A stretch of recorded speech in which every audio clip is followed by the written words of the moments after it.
خب سلام بچه‌ها، خواستیم که یک آموزش کوک مخفی هم بهتون بگم.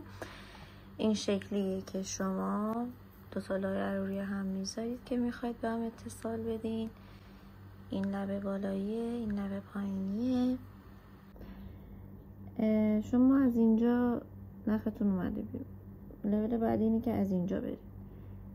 اینجا میبینید نخ بعدی از توی این اومده بیرون. این یعنی ما دوباره باید شروعمون رو از همین لوب شروع کنیم، همین زنجیر رو شروع کنیم. از زیر بعدی هم سوزنمون رو میاریم بیرون. خب ردش میکنیم. حالا اینجا دوباره میبینیم که دوخت داخلشه نخ. از اینجا میریم داخل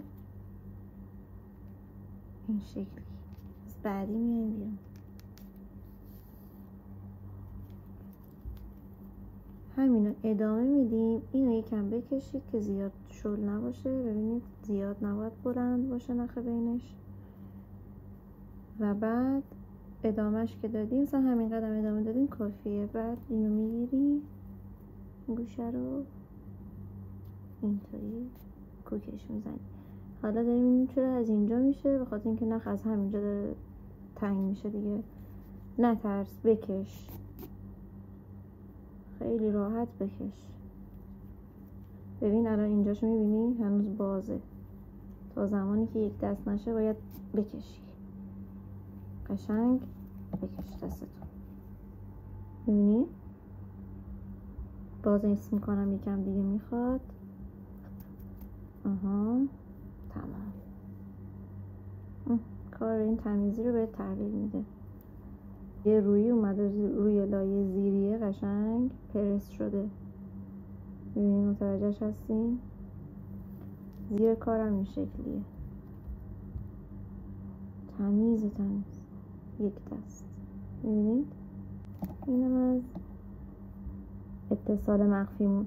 اگه میخواین که نکته شروع کار پایان کار هم ببینید حتما به من بگید. من لینک کانال تلگراممون براتون میفرستم.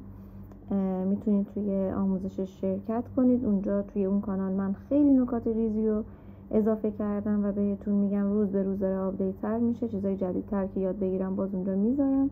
هزینه زیادی هم نداره، فقط به خاطر اینه که من مطمئن بشم که شما پول دادی و ارزش قائل هستی و حتما تمرین میکنی. یه چیزی نیست که بگیری بذاری اون گوشه بمونه.